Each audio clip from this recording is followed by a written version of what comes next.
है तो what's up guys, welcome back to another video of code with YouTube channel. और friends, आज के इस वीडियो में हम बात करेंगे लिस्ट के बारे में। और लिस्ट के बारे में आज दोस्तों हम उसकी पर्टिकुलरली लिस्ट में जो मेथड्स होती हैं जिसकी मदद से आप लिस्ट में नए आइटम्स को ऐड या फिर उसको कॉपी या फिर और जितनी भी अलग अलग फंक्शंस होते हैं वो कर सकते हो, वो उन मेथड्स के बारे में बात करेंगे, किस तरीके से आप उसको यूज़ कर सकते हो लिस्ट के ऊपर। तो चलिए बिना समय गवाए आज के इस वीडियो को हम स्टार्ट करते हैं।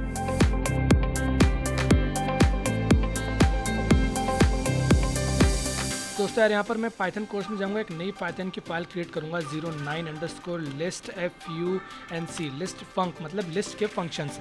क्या क्या लिस्ट में फंक्शन होते हैं देखो। सबसे पहले तो यहाँ पर मैं एक लिस्ट क्रिएट करता हूँ। मैं इसका नाम रखता हूँ कार कंपनी की एक लिस्ट क्रिएट कर लेता हूँ। इसमें मैं BMW, देन उसके बाद में ऑडी, देन उसके बाद में मारुति, इस तरीके से मैं 3 कंपनीज़ को यहाँ पर ऐड कर देता हूँ। ओके, अब 3 कंपनीज़ को ऐड करने के बाद में यहाँ पर मैं आपको टास्क देता हूँ कि इसमें एक एलिमेंट ऐड करो बट प्रोग्रामेटिकली। ठीक है, प्रोग्रामेटिकली से मेरा मतलब है कि आपको यहाँ पर ऐसा नहीं कि मैंने एक एलिमेंट ऐड करने को बोला तो यहाँ पर आपका कॉमा लगाकर और यहाँ पे Hyundai लिख दिया और ये हो गया एक कंपनी का नाम ऐड। ऐसा नहीं, आप एक कोई सा प्रोग्राम लिखो जो कि इसमें ऑटोमेटिकली एक एलिमेंट को ऐड कर दे। अभी कैसे पॉसिबल है? ये पॉसिबल है मेथड्स की मदद से। देखो मेथड्स यहाँ पर क्या होती है, मेथड्स एक तरीके के फंक्शंस होते हैं। अभी आप जब आगे इस कोर्स में बढ़ोगे तो अब मैं आपको फंक्शंस बताऊंगा, फंक्शंस के बारे में बताऊंगा कि उसको किस तरीके से यूज़ करते हैं। तो जब भी आपको किसी भी लिस्ट में फंक्शन को इस्तेमाल करना हो तो आप लिस्ट डॉट देन फंक्शन का नेम लिखते हो एंड देन उसके बाद में इस तरीके से सर्कल ब्रैकेट्स लगा देते हो। और इसके अंदर अगर वो भी कुछ आपको अगर उसके अंदर कुछ वैल्यूज़ पास करानी होती है, कुछ डेटा पास करना होता है, तो वो आप डेटा भी यहाँ पर पास करवाते हो। ठीक है, इस तरीके से डेटा भी यहाँ पर पास करवा सकते हो। अब वो डेटा इंटीजर या फिर कोई से भी टाइप का डेटा हो सकता है, वो आप यहाँ पर पास करवाते हो। या फिर कभी कभी रिक्वायर्ड नहीं होता है, कभी कभी बिना इसके बिना डेटा पास कराए भी आपका फंक्शन रन करता है। तो ये इस तरीके से आप थोड़ा बेसिक इसका समझ लो। तो अब जैसे कि आपको एक एलिमेंट इसको रन कराना, मैं सबसे पहले इसको ऊपर लिख देता हूँ। तो अगर आपको एक एलिमेंट ऐड कराना है प्रोग्रामेटिकली तो इसके लिए आपको क्या करना पड़ेगा, आपको सबसे पहले लिखना पड़ेगा लिस्ट का नाम, देन डॉट। देन देखो आप जैसे डॉट लगा रहे हो तो आपको यहाँ पर काफ़ी सारे जो है वो लिस्ट में जो मेथड्स होती हैं वो आपको यहाँ पर देखने को मिल रही है। जितनी भी मेथड्स आप यहाँ पर लगा सकते हो, तो हम इसमें से लगाएंगे अपेंड की मेथड को। अब अगर आप इस मेथड पर होवर करोगे तो ये आपको जो है वो इसकी डॉक्यूमेंटेशन फेच करके देगा कि append object to the end of the list. ये मतलब क्या बोल रहा है कि आप इसके अंदर जो भी वैल्यू पास कराओगे वो वैल्यू आपके लिस्ट के एंड में ऐड हो जाएगी। जैसे कि मैंने यहाँ पर ऐड करा Hyundai, कुछ इस तरीके से ऐड कर दिया एंड देन इसके बाद में मैं इसके पहले एक तो लिस्ट को प्रिंट कराना चाहता हूँ, ठीक है, और एक इसके बाद में लिस्ट को प्रिंट करा के आपको दिखाना चाहता हूँ। तो कार कंपनी, इसको मैं राइट क्लिक करके और रन करूँगा तो आप यहाँ पर पाओगे कि यहाँ पर हमारी लिस्ट में एक और जो है वो कार की कंपनी का नाम ऐड हो चुका है। पहले सिर्फ मारुति तक थी बट अब लास्ट में Hyundai भी ऐड हो चुकी है। तो ये अपेंड मेथड क्या करती है, एलिमेंट को ऐड करती है। अच्छा, अब इसके बाद में मैंने बोला कि एक काम करो कि पूरी लिस्ट को एम्प्टी कर दो, पूरी लिस्ट को खाली कर दो। ठीक है, पूरी लिस्ट में आपको एक भी ऑब्जेक्ट नीचे, मुझे सब एक भी आइटम नीचे, सब कुछ खाली चाहिए। तो उसके लिए आप क्या करोगे, उसके लिए आप यहाँ पर लिखोगे कार कंपनी डॉट क्लियर। जैसे आप क्लियर लिखोगे, अब जैसे कि यहाँ पर आपको पैरामीटर पास करवाना, तो यहाँ पर आपको नहीं करना है क्योंकि ऑटोमेटिकली बस डॉट क्लियर लिखने से ये मेथड रन हो जाएगी। इसके बाद में मैं एक बार प्रिंट कार कंपनी को प्रिंट करके देखता हूँ और मैं इसको कमेंट कर देता हूँ ताकि ये रन ना हो और अननेसेसरी हमारे पास में यहाँ पर काफ़ी सारा आउटपुट ना देखने को मिले हमें। तो देखो पहले कुछ इस तरीके से आपकी लिस्ट दिख रही थी, अब इसके बाद में आपकी जो लिस्ट है वो खाली हो चुकी है। तो ये होता है लिस्ट को एम्प्टी करने की मेथड। देन इसके बाद में फॉर सपोज मैंने यहाँ पर आपको बोला कि जो आपकी लिस्ट है उसको डुप्लीकेट कर दो, एक डुप्लीकेट लिस्ट बनाओ। एक डुप्लीकेट लिस्ट बनाने का मैंने आपको दिया कि देखो कार कंपनी है, इस कार कंपनी का कार कंपनी 1 नाम की एक और लिस्ट बनाओ, उसमें मुझे सेम आइटम चाहिए जो कार कंपनी में है। तो वो कैसे आप कर सकते हो, तो उसके लिए आप यहाँ पर लिखो कार कंपनी 1 जो भी आपको नहीं चाहिए, देन उसके बाद में car company dot and then उसके बाद में आप यहाँ पर लिख सकते हो कॉपी। जैसे आप कॉपी लिखोगे तो ये क्या करेगा कि लिस्ट की कॉपी रिटर्न कर देगा और उसके बाद में इसको इसमें असाइन कर देगा। अब अगर मैं यहाँ पर प्रिंट करूँ कार कंपनी 1 को, ठीक है, कार कंपनी 1 को मैं यहाँ पर प्रिंट कर रहा हूँ और इसको मैं कमेंट कर देता हूँ, तो दोनों की दोनों ही आपको एकदम सेम दिखेगी। अच्छा, मैंने यहाँ पर अब आप ये बताओ कि ये एम्प्टी क्यों आ रही है। ठीक है, अब यहाँ पर मैं आपको एक बार प्रोग्राम दिखाता हूँ पूरा। और आप मेरे को ये बताओ कि देखो यहाँ पर एम्प्टी क्यों आ रही है, क्योंकि कार कंपनी पे कार कंपनी अप एंड यूंडे लगी, देन उसके बाद में क्लियर लग गया, क्लियर लगने से क्या हो गया कि खाली हो गया। तो अब इसके पहले आपकी लिस्ट ऐसी थी, मतलब यहाँ पर लिस्ट ऐसी थी, देन ये ऑपरेशन होने के बाद में खाली हो गई और खाली लिस्ट ही इसमें असाइन हो गई। तो इसलिए मैं क्या करता हूँ कि क्लियर वाली को कमेंट कर देता हूँ ताकि हमारी लिस्ट क्लियर ना हो, उसमें थोड़े से आइटम्स रहें। तो देखो यहाँ पर ये यूंडे लिखा हुआ आ गया, क्योंकि यहाँ पर हमने बीच में ही इसको प्रिंट करने के बीच में ही यहाँ पर यूंडे इसमें अपेंड कर दिया था, यूंडे ऐड कर दिया था। तो मैं इसको यहाँ पर एक बार मैं काम करता हूँ कि इसको मैं कमेंट कर देता हूँ और देन उसके बाद में यहाँ पर प्रिंट करता हूँ कार कंपनी को, ताकि आपको यहाँ पर दोनों के आउटपुट सेम दिखे। तो देखो यहाँ पर कार कंपनी पहले हमने प्रिंट करी, देन कार कंपनी 1, तो दोनों में एकदम सेम एलिमेंट आपको यहाँ पर प्रिंट होते हुए दिख रहे हैं। अब इसके बाद में हम देखते हैं कि किस तरीके से आप यहाँ पर काउंट कर सकते हैं कि मतलब काउंट कर सकते हैं कि कौन कौन से उसमें एलिमेंट कितने बार उसमें अपेंड हो रहे हैं। जैसे कि मैं आपको यहाँ पर बताऊँ कि मैं यहाँ पर ये जो मैं जितने भी ये मेथड्स हैं इनको सबसे पहले तो कमेंट आउट कर देता हूँ, ताकि हमें यहाँ पर कोई एरर देखने को ना मिले। ठीक है, तो यहाँ पर मैं कर देता हूँ और इसके बाद में जो मेरी लिस्ट है इसमें थोड़ी चेंजेस करता हूँ। ठीक है, मैं इसमें BMW फिर से एक बार ऐड कर देता हूँ, देन इसके बाद में मैं इसमें ऑडी एक और बार ऐड कर देता हूँ। ठीक है, और ऑडी एक और बार ऐड कर देता हूँ, एक बार एक इस तरीके से भी ऑडी ऐड कर देता हूँ। तो मैंने यहाँ पर कुछ इस तरीके से लिख दिया और एक और बार BMW में कुछ इस तरीके से ऐड कर देता हूँ। ठीक है, तो मैंने इस तरीके से लिया। तो अब देखो तो BMW एंड BMW आपकी 3 बार है, ऑडी 1 2 और 3 बार है, दोनों 3 बार है। अब इसके बाद में मैं क्या करता हूँ, मैंने आपको यहाँ पर टास्क दिया कि ये बताओ कि कार अंडरस्कोर कंपनी में जैसे कि एक काम करते हैं, एक दूसरे एग्जांपल के थ्रू इसको समझते हैं। ये एग्जांपल को मैं जो है वो कमेंट कर देता हूँ, दूसरे एग्जांपल के थ्रू समझते हैं। मान लो कि मैंने आपको यहाँ पर एक लिस्ट दी स्टॉक अवेलेबल। ठीक है, ये स्टॉक अवेलेबल दिया और मैंने आपको बोला कि भाई देखो स्टॉक का ऐसा है कि हमारे पास में कौन कौन सा स्टॉक है। हमारे पास में यहाँ पर BMW की हमारे पास में 3 कार्स पड़ी हैं। ठीक है, ये BMW की हमारे पास में 3 कार्स पड़ी हैं एंड देन इसके बाद में ऑडी की 1 कार पड़ी है, देन उसके बाद में मारुति की 1 कार पड़ी है। ठीक है, देन इसके बाद में मैंने चेक करा तो फिर से मुझे ऑडी की 1 कार दिख गई, देन मैंने चेक करा तो मुझे टाटा की 1 कार दिख गई, देन मैंने चेक करा तो फिर मुझे टाटा की 1 कार दिख गई और एट द एंड मुझे यहाँ पर ऑडी की 1 और कार दिख गई।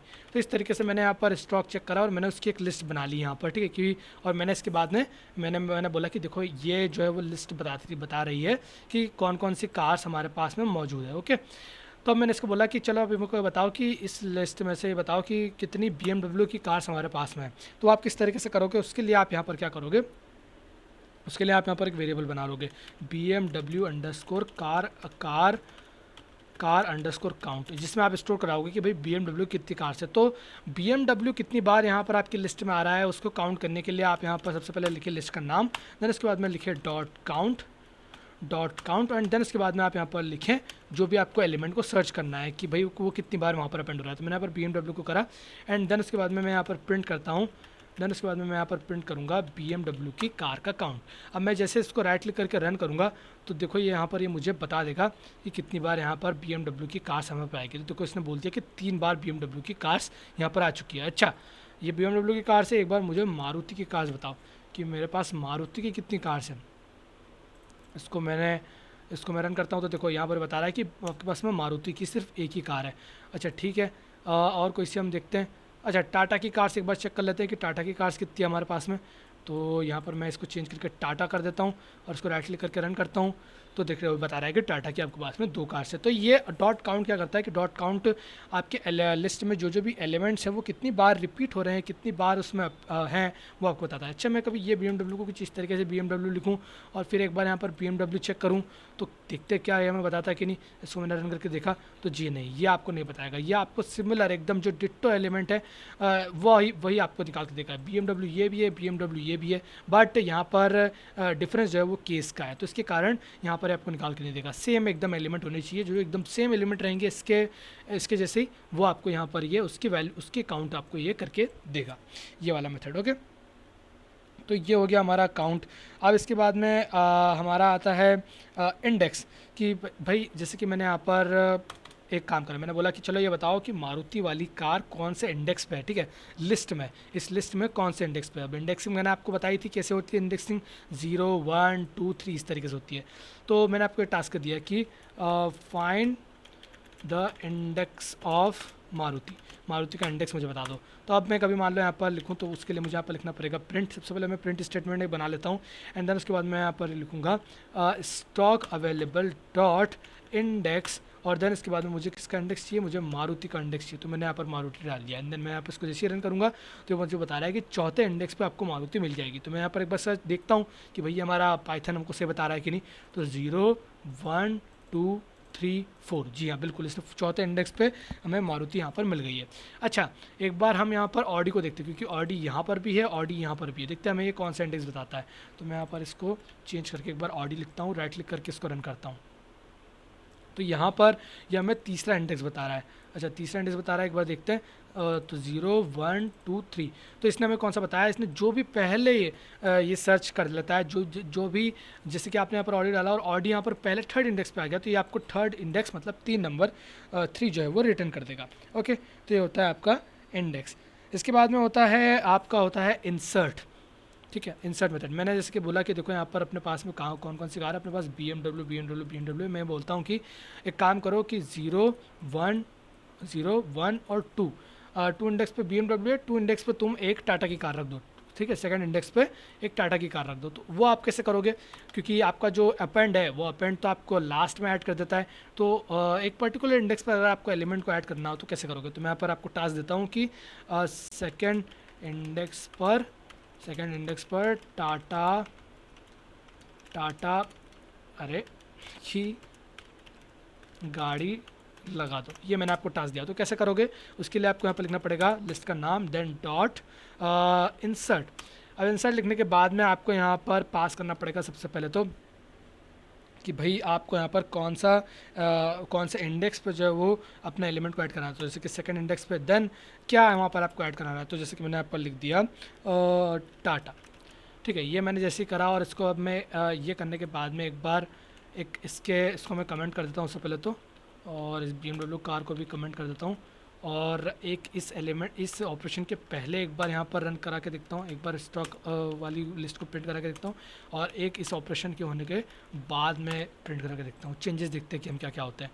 उसको मैंने जैसे रन कराया तो आप यहाँ पर देख सकते हो कि यहाँ पर सेकंड इंडेक्स पर टाटा आ गई और जो सेकंड इंडेक्स पर BMW थी वो आगे खसक गई, ठीक है, तो आगे चली गई सारी चीज़ें। तो यहाँ पर सेकंड इंडेक्स पे 0 1 और 2 सेकंड इंडेक्स पे हमारी टाटा आ चुकी है। अच्छा, इसके बाद में अगर मैं एक और ऑपरेशन अगर कराऊँ, मैं बोलूँ कि भाई एक काम करो कि फोर्थ इंडेक्स पर भी टाटा को जोड़ दो, मतलब 0 0 1 2 3 और 4। अब यहाँ पर ऑडी की जगह पर टाटा आनी चाहिए, तो मैं इसको रन कराता हूँ। तो देखो यहाँ पर ऑडी की जगह टाटा आ गई, 0 1 2 3 और 4 की जगह पर हमारे पास यहाँ पर टाटा आ गई। अच्छा, अगर आपको कभी ऐसा कन्फ्यूज़न हो रहा है कि देखो यहाँ पर तो चौथे इंडेक्स पे 0 1 2 3 और 4 मारुति की जगह टाटा आनी चाहिए थी, पर ये इसमें तो ऑडी की जगह टाटा आ गई। तो देखो यार यहाँ पर ये ऑपरेशन रन हो चुका है। तो लिस्ट क्या है, लिस्ट यहाँ पर चेंजेबल होती है, ठीक है, लिस्ट चेंजेबल होती है। इसका मतलब ये है कि आप बीच बीच में यहाँ पर लिस्ट को चेंज कर सकते हो, बीच में कहीं पर भी आपकी ऑपरेशन करने से लिस्ट चेंज हो सकती है। तो देखो आपने यहाँ पर स्टॉक अवेलेबल आपकी क्या थी, ये लिस्ट थी, ठीक है, ये लिस्ट थी। देन उसके बाद में आपने ये ऑपरेशन करवाया तो आपको यहाँ पर टाटा आ गई। देन उसके बाद में ये जो मॉडिफाई, जैसे कि मैं आपको थोड़ा सा समझा देता हूँ, अगर आप में से हो सकता है कोई लोग कन्फ्यूज़ हो रहे होंगे, जैसे कि मैंने ये ऑपरेशन रन कराया तो मेरे पास क्या ये वाली लिस्ट आ गई, ठीक है। तो अब क्या होगा कि आपका पाइथन जो है वो अब इसको मैं एक बार कॉपी करता हूँ। तो आपको जो पाइथन है वो अब इस लिस्ट को मानेगा, ठीक है, अब वो इस लिस्ट को मानेगा, ठीक है, ये जो लिस्ट आपको दिख रही है इस लिस्ट को मानेगा, ये ऊपर वाली लिस्ट को नहीं मानेगा। ये ऊपर वाली लिस्ट तो यहाँ पर थी, यहाँ पर, तो यहाँ पर ये लिस्ट थी। अब आपने यहाँ पर ये ऑपरेशन रन कराकर इसको जो है वो मॉडिफाई कर दिया, कुछ इस तरीके से कर दिया। तो अब जो भी ऑपरेशन रन होंगे वो इसमें होंगे। आप यहाँ पर जैसे प्रिंट कराते हो, ठीक है, स्टॉक अवेलेबल को, तो क्या होता है कि ये जो लिस्ट है वो आपकी स्टॉक अवेल में असाइन हो जाती है, वो स्टॉक अवेल वाली जो आपकी लिस्ट है उसमें असाइन हो जाएगी, मॉडिफाई होकर असाइन हो जाएगी, ठीक है, चेंज हो जाएगी वो लिस्ट। तो उसके बाद में जैसे आप ऑपरेशन कराते हो तो अब वो इस लिस्ट के ऊपर जो है वो सारी चीज़ें रन होगी, जो कि लिस्ट आपकी स्टॉक अवेल में स्टोर है, तो उसमें जो स्टोर होकर वो चेंज हो जाती है। एंड देन उसके बाद में आप जो भी ऑपरेशन कराते हो तो फिर वो मॉडिफाइड के ऊपर फिर से आप मॉडिफिकेशन कर रहे हो, तो फिर उसके ऊपर दो ऑपरेशन लग जाते हैं। तो इस तरीके से आपके यहाँ पर चीज़ें रन होती है। ऐसा नहीं होता कि हर बार आपकी जो स्टॉक अवेल है वो आपने एक बार ये डिफाइन कर दी तो आप कुछ भी ऑपरेशन कराओ, कितनी बार भी ऑपरेशन कराओ, किसी भी ऑपरेशन के बाद में कुछ भी ऑपरेशन कराओ तो इसी के ऊपर बार बार चीज़ें रन होगी, नहीं, वो मॉडिफाई होके और इसमें सेव होती रहती है बार बार, ठीक है, सेव होती रहती है। तो उसके बाद में मॉडिफाइड के ऊपर आपके ऑपरेशन यहाँ पर लगते हैं। उम्मीद है आपको यहाँ पर जो कॉन्सेप्ट मैं समझाने की कोशिश कर रहा हूँ वो आपको यहाँ पर समझ में आया होगा, क्योंकि मैं भी यहाँ पर कंफ्यूज हुआ था जब मैं इन चीज़ों के बारे में पढ़ रहा था, तो मैंने सोचा कि आपको थोड़ा सा क्लियर करवा दूँ। देन इसके बाद में आपका यहाँ पर होता है पॉप, कि मैंने यहाँ पर बोला कि भाई लिस्ट में से जो है वो फोर्थ इंडेक्स वाला एलिमेंट रिमूव कर दो, ये मैंने बोला, ठीक है। तो मैं इन ऑपरेशंस को थोड़ी देर के लिए जो है वो कमेंट कर देता हूँ ताकि यहाँ पर कोई दिक्कत नहीं हो। तो अभी हमारी लिस्ट जो है वो यही है, ओके, कोई लिस्ट में चेंज नहीं है, BMW सारी ये चीज़ें। तो लिस्ट में से फोर्थ इंडेक्स वाला एलिमेंट को रिमूव करने के लिए आपको यहाँ पर लिखना पड़ेगा सबसे पहले तो लिस्ट का नाम, देन डॉट, देन पॉप लिखो, और पॉप लिखने के बाद में आप यहाँ पर जो भी इंडेक्स आपको जिस भी इंडेक्स पर रिमूव करना है, जैसे कि मुझे फोर्थ इंडेक्स पर करना है तो मैंने यहाँ पर 4 डाला। एंड देन उसके बाद मैं यहाँ पर प्रिंट कराता हूँ स्टॉक्स अवेल पे। तो फोर्थ वाले पे कौन सा है दिखते हैं, 0 1 2 3 4, तो मारुति यहाँ पर से जो है वो डिलीट हो जानी चाहिए। तो इसके पहले हम लिस्ट को एक बार देखते हैं कि इसके पहले लिस्ट हमें कैसे दिखती थी और इसके बाद कैसे दिखेगी, चेक करते हैं। तो यहाँ पर देखो 0 1 2 3 4 पे मारुति थी, बट जब आप नेक्स्ट वाली पे देखोगे तो मारुति आपको यहाँ पर नहीं दिखेगी। अच्छा, अगर मैं यहाँ पर, ऐसा ज़रूरी नहीं है कि आपको पॉप में हर बार इंडेक्स डालना ज़रूरी है, अगर आप कुछ इंडेक्स नहीं भी डालोगे, मतलब सिर्फ पॉप ही लिखोगे और फिर भी रन कराओगे तो भी ये काम करेगा। बट इस केस में क्या होगा कि इस केस में जो आपका लास्ट वाला एलिमेंट है बाय डिफ़ॉल्ट वो डिलीट होता है। बट अगर आप यहाँ पर कोई इंडेक्स स्पेसिफाई कर दिया तो जो इंडेक्स आपने स्पेसिफाई करा है वो वाला इंडेक्स वाला एलिमेंट यहाँ पर रिमूव होता है, ठीक है। तो ये आपका हो गया पॉप। अच्छा, अब इसके बाद में आपका आता है रिमूव, ठीक है। पॉप और रिमूव में कभी कभी जो है वो कंफ्यूज हो जाते हैं। देखो, रिमूव भी जो है वो एलिमेंट को निकालने का काम करता है और पॉप भी निकालने का काम करता है, बट दोनों में फ़र्क क्या है। अगर मैंने आपको यहाँ पर बोला कि देखो ऑडी की पहली गाड़ी को डिलीट कर दो, ये मैंने आपको बोला। तो अब क्या है, देखो अब यहाँ पर आप ऑडी का यहाँ पर एलिमेंट देख ले, आपको दिख रहा है कि 0 1 2 3, ये आपको दिख रहा है कि भाई ऑडी का पहला यहाँ पर आपको रिमूव करना है। बट मान लो कि अगर ये जो लिस्ट है वो आपके डेटाबेस में से आई होती, ठीक है, तो अब डेटाबेस तो हमेशा चेंज होता रहता है, हमेशा आपके यहाँ पर नए यूज़र्स आपके ऐड होते रहते हैं, तो तब आप कैसे यहाँ पर चेंज करते हो, तब आपको ये लिस्ट नहीं दिखती आपके सामने। तो आप क्या करोगे उस केस में, आप जिसके आप, तब मैंने आपको टास्क दिया कि आपको लिस्ट नहीं दिख रही है, बट हाँ जो भी लिस्ट है, जो भी स्टॉक अवेलेबल की जो भी लिस्ट है उसमें से आपको ऑडी की जो भी पहला एलिमेंट है, जिसमें भी पहले एलिमेंट में ऑडी लिखा है, उसको आपको रिमूव कर देना है। तो वो आप कैसे करोगे, तो उस केस में आपका काम आता है रिमूव। तो मैंने यहाँ पर लिखा stock avail dot remove, then इसके बाद में मुझे यहाँ पर पास कराना है, जैसे कि मैंने यहाँ पर पास करा है ऑडी, ठीक है। तो इसको मैं थोड़ा सा यहाँ पर कर देता हूँ कमेंट, एंड देन इसके पहले एक बार मैं स्टॉक अवेल को प्रिंट करके दिखाता हूँ और इसके बाद में एक बार मैं स्टॉक अवेल वाले लिस्ट को प्रिंट करके दिखाता हूँ आप लोगों को। तो आप यहाँ पर देखो कि यहाँ पर हमारे पास में BMW था, BMW देन ऑडी आई, तो देखो यहाँ पर ये ऑडी नहीं है, ये ऑडी जो है वो यहाँ पर रिमूव हो गई।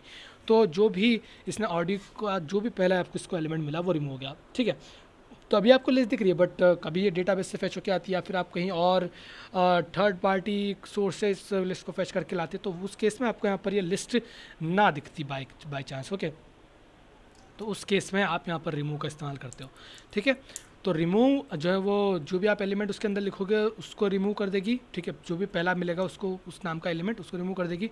और पॉप जिस भी इंडेक्स का नाम आप वहाँ पर डालोगे उस पर्टिकुलर इंडेक्स के एलिमेंट को वहाँ से रिमूव कर देगी। दोनों मेथड काम एक ही करती है, बट उन दोनों का तरीका अलग अलग है, ठीक है। अब इसके बाद में होती है आपकी मैंने जैसे कि आपको एक और टास्क देता हूँ मैं आपको कि लिस्ट के ऑर्डर को रिवर्स करो। लिस्ट के ऑर्डर को रिवर्स करने के लिए आपके पास बिल्कुल आपने सही यहाँ पर गेस करा। आपके पास मेथड होती है रिवर्स मेथड। आप जैसे ये रिवर्स मेथड लिखेंगे और अगर मैं इसको यहाँ पर प्रिंट कराऊँ डायरेक्टली बिना बजाय किसी वेरिएबल में स्टोर कराने की, क्योंकि अब आप लोग इतना समझने लग गए हैं कि इसके वेरिएबल में स्टोर कराने से कोई मतलब नहीं, आप डायरेक्ट भी इसको प्रिंट करा सकते हैं। तो इसको मैं जैसे ही रन करूँगा तो ये मुझे जो है वो करेंटली नन रिटर्न कर रहा है। तो लिस्ट के ऑर्डर को रिवर्स करने के लिए यहाँ पर आपके पास में मेथड आती है डॉट रिवर्स। तो इसके लिए मैं काम करता हूँ, एक लिस्ट क्रिएट कर लेता हूँ सबसे पहले। तो मैं यहाँ पर लिखता हूँ रिवर्स स्टॉक अवेलेबल, ठीक है, इस नाम से करता हूँ। और देन इसके बाद मैं यहाँ पर स्टॉक अवेलेबल डॉट रिवर्स जो है वह यहाँ पर रन कर देता हूँ। ओके, और इसको मैं कमेंट कर देता हूँ। तो ये हमारे लिस्ट का जो है वो ऑर्डर है। तो कायदे के मान से ऑडी जो है वो पहले आनी चाहिए, BMW जो है वो लास्ट में आनी चाहिए। चेक करते हैं कि ये ऐसा हो रहा है कि नहीं। तो मैं यहाँ पर एक बार प्रिंट करा के देखता हूँ रिवर्स स्टॉक अवेल, और इसको मैं जैसे ही यहाँ पर रन कराऊंगा तो यहाँ पर ये बोलेगा लिस्ट डॉट रिमूव। अच्छा, मैंने यहाँ पर रिमूव लिख दिया, मुझे यहाँ पर रिवर्स लिखना चाहिए था। तो रिवर्स मैंने यहाँ पर लिखा, रन कराया है इसको, तो ये मुझे नन रिटर्न करके दे रहा है।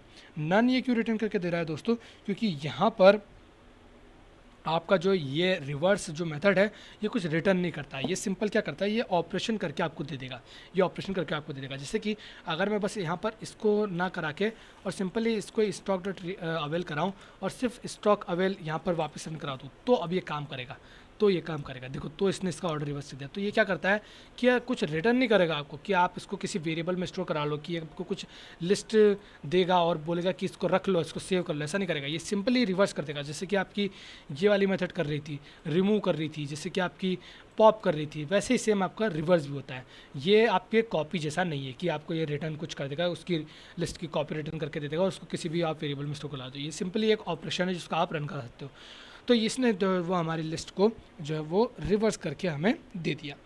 इसके बाद में एक और होती है जो कि आपको काफ़ी काम आएगी, जैसे कि मैंने आपको बोला कि जो हमारी स्टॉक अवेल की जो लिस्ट है उसको अल्फ़ाबेटिकली, मतलब अल्फ़ाबेटिकली मैं बोलता हूँ उसको सॉर्ट कर दो। तो सॉर्ट करने के लिए कौन सी मेथड आप यहाँ पर यूज़ करेंगे, बिल्कुल सही, इसके लिए आप यहाँ पर इस्तेमाल करेंगे सॉर्ट मेथड। तो उसके लिए आप यहाँ पर लिखें stock dot avail dot sort, ठीक है। एंड देन इसके बाद में आप यहाँ पर प्रिंट कराएं स्टॉक अवेल को। मैं इसको कर देता हूँ कमेंट आउट, क्योंकि हमने इसका काम हमारा इसका काम हो चुका है। और उसको मैं जैसे ही रन करूँगा तो देखो मैं यहाँ पर जो है वो अल्फ़ाबेटिकली यहाँ पर चीज़ें जो है वो ऑर्डर हो चुकी है, कि हायर केस वाली पहले, देन उसके बाद में लोअर केस में ए पहले बी बाद में, और ये सारी चीज़ें आपके यहाँ पर सॉर्ट हो चुकी है बड़े ही आसानी से। ओके, अच्छा, अगर आपको इसको रिवर्स ऑर्डर में सॉर्ट करना हो तो उसके लिए भी आपके पास में यहाँ पर मेथड है कि आप यहाँ पर जो सॉर्ट है इसके अंदर एक पैरामीटर आता है रिवर्स नाम का, उसको आप यहाँ पर ट्रू कर दें। वो जैसे आप यहाँ पर ट्रू करेंगे और उसको रन करेंगे तो बिल्कुल उल्टा हो जाएगा। यहाँ पर जो आपका ऑर्डर था सॉर्ट का वो बिल्कुल रिवर्स हो जाएगा। अच्छा, अगर आप यहाँ पर कोई नंबर ऐड करें तो क्या होगा, चलिए चेक करते हैं। अगर मैं यहाँ पर कुछ नंबर ऐड कर दिए 1 2 इस तरीके से, एंड देन इसके बाद में फ्लोटिंग नंबर भी मैं यहाँ पर ऐड कर देता हूँ 12.33 एंड 55.99 एंड 23.001। इस तरीके से मैं अगर यहाँ पर रन कराता हूँ तो क्या होता है, तो किस तरीके से सॉर्टिंग होती है आइए देखते हैं, बिना रिवर्स के करके देखते हैं। और इसको रन मैंने कैसे करा, तो यहाँ पर ये हमें बोल रहा है कि देखो not supported of instance of integer and string. तो ये हमें बोल रहा है कि देखो हम इस तरीके के मिक्स्ड जो लिस्ट होती है उसको सॉर्ट नहीं कर सकते, क्योंकि हम यहाँ पर इसको कंपेयर नहीं कर पा रहे हैं कि BMW और 23 में से बड़ा छोटा कौन है। तो ये आप समझ रहे हैं कि किस तरीके से होता है। अगर यहाँ पर सिर्फ नंबर ही नंबर होते तो भी चेक करके देख लेते हैं। अपनी लिस्ट है, घर की लिस्ट है, कोई दिक्कत नहीं है, कितने भी आप इसमें चेंजेस करो कोई भी इसमें आपको प्रॉब्लम नहीं होगी। तो मैंने इसको जैसे ही रन करा तो देखो इसने हमें यहाँ पर सारी वैल्यूज़ जो है वो एकदम डेसिमल के साथ में यहाँ पर ऑर्डर में सॉर्ट करके दे दी। अगर रिवर्स टू लगाओगे तो बिल्कुल एकदम रिवर्स हो जाएगा। ओके, तो यहाँ पर ये हमारा काम हो चुका है। तो इस तरीके से ये इतनी सारी मेथड्स थी, और कौन कौन सी मेथड आपने सीखी एक बार रिवाइज़ कर लिया जाए। एलिमेंट को किस तरीके से आप ऐड कर सकते हैं वो आपने सीखी, लिस्ट को कैसे एम्प्टी कर सकते हैं वो आपने सीखा, डुप्लीकेट लिस्ट कैसे बना सकते हैं वो आपने सीखा। देन उसके बाद में किस तरीके से आप एक पर्टिकुलर एलिमेंट कितनी बार रिपीट हो रहा है आपकी लिस्ट में उसको आप कैसे काउंट करें वो आपने सीखा। देन उसके बाद में लिस्ट में पर्टिकुलर एलिमेंट का इंडेक्स आप किस तरीके से फाइंड कर सकते हैं वो आपने सीखा। देन उसके बाद में किस तरीके से आप एक पर्टिकुलर इंडेक्स पे किसी एलिमेंट को ऐड कर सकते हैं वो आपने सीखा। देन उसके बाद में किस तरीके से आप किसी पर्टिकुलर इंडेक्स से एलिमेंट को रिमूव कर सकते हैं वो हमने देखा। देन किस तरीके से आप एक particular similar type of element को रिमूव कर सकते हैं, ठीक है, उसके पहले एलिमेंट को रिमूव कर सकते हैं, वो आप किस तरीके से कर सकते हैं वो आपने देखा। देन इसके बाद में लिस्ट के ऑर्डर को किस तरीके से रिवर्स कर सकते हैं, किस तरीके से उसे सॉर्ट कर सकते हैं, ये भी आपने जाना इस वीडियो में। तो दोस्तों उम्मीद है आपको ये कंप्लीट जो है वो वीडियो पसंद आया होगा। तो जितना भी ये कोड है ये आप डाउनलोड कर सकते हैं डिस्क्रिप्शन में से, वहाँ पर आपको लिंक मिलेगी, वहाँ से आप इस कोड को डाउनलोड कर लीजिए अगर आपको मतलब एक फ्यूचर रेफरेंस के लिए अगर चाहिए तो, ताकि आप जब भी इस कोड को देखिए आपको सारी चीज़ें वापस रिवाइज हो गए कि हाँ किस तरीके से हमने कोर्स में सीखा था, वह सारी चीज़ें आपको यहाँ पर रिवाइज हो जाएगी। इसलिए मैं यहाँ पर इतने सारे कमेंट्स और इतने सारे इस कोड को बार बार मैं डिलीट नहीं करता हूँ, पढ़ने देता हूँ और उसे कमेंट करके आपके लिए जो है यहाँ पर रहने देता हूँ। तो दोस्तों अगर आपको यहाँ पर कोई भी मेथड समझ में नहीं आई हो तो बेझिझक आप कमेंट सेक्शन में मुझे बताएं। वीडियो पसंद आई हो तो वीडियो को प्लीज़ लाइक करें यहाँ पर, और दोस्तों के साथ में ज़्यादा से ज़्यादा इस कोर्स को शेयर करें, और साथ ही में इस कोर्स को अगर आप फॉलो कर रहे हैं तो चैनल को सब्सक्राइब कर लीजिए, ताकि आपको इस कोर्स में जब भी कोई नई वीडियो ऐड हो तो आपको उसका नोटिफिकेशन डायरेक्टली आपके स्मार्टफोन, पीसी या लैपटॉप में देखने को मिल जाए। तो दोस्तों यार फिलहाल के इस वीडियो में इतना ही, और मिलूंगा मैं आपसे नेक्स्ट वाले वीडियो में, तब तक के लिए बाय बाय।